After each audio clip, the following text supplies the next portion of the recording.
50 years ago, at a cost of £50,000. It was established under the Dublin Corporation Markets Act of 1901 and opened in 1907.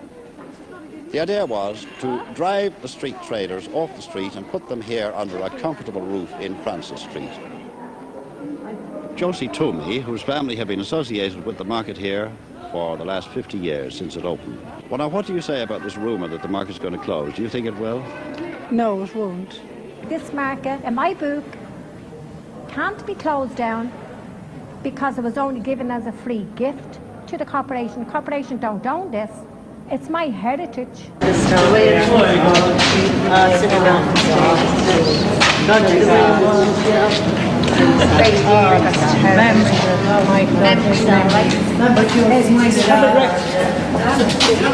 Mrs. Ryan used to do all this. Well, it is yourself.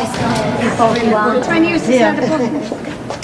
Yeah, That's right. Remember? It's really sweet and it's funny. Look at Mrs. Casey. Mrs. Casey. You know what? Them too. Well, what's her name? That's the Casey.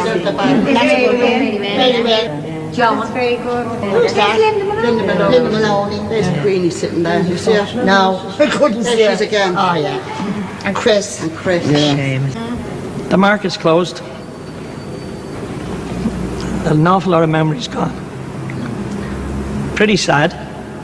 All my family was here. I had my mother and father and the two stalls here. I had 4 sisters at different stages in the market.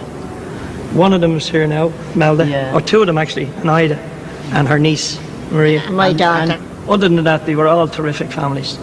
And they were reared from this market. Hundreds of them, generations. Just 3-4 generations going down from this Iveagh Market. And it's just a bit sad that it is closed, very, very sad. You could see it every year, it was going downhill, down it. They wouldn't do nothing, they wouldn't even put a paintbrush with it. They ruined the way They absolutely wanted it. They wanted it closed. They tried to get it can't be, there's something in the clause that it has to be a market, somewhere along the line. From Lady Iveagh, there was something in the clause that it must be a market at any stage. And they've been trying to do this for the past 20 odd years. They ruined us when they came in here, the truth of Jesus. Yeah, they did. It was dreadful. They persecuted us. They did. No, I came into this market when the rent was only 1 and 6 for a certain amount of space, which was 4 and 6 for the big stall I had. Right, which was 4 and 6 for the big stall I had. That's right, over there. Over in the corner.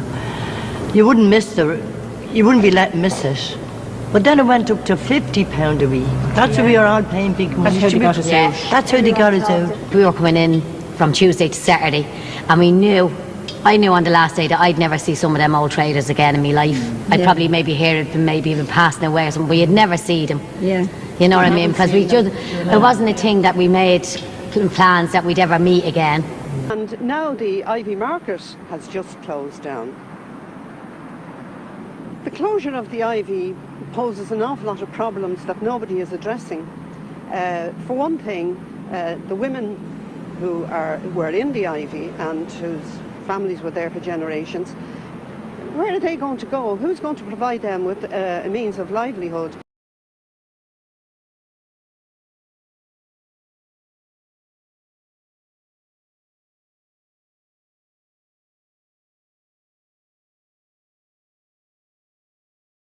Markets have been left to rot for decades. They've been damaged and neglected, depriving Dubliners of this beautiful building. Cities around Europe embrace their markets and put them to use. The Iveagh markets, meanwhile, have crumbled. It's a bit sad that it's still sitting as it is now.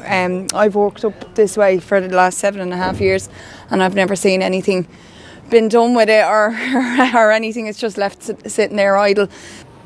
None of the big business people at the moment are thinking of the poor people of the city, whose city has been taken away from them. There is nothing in this city anymore. It's dead.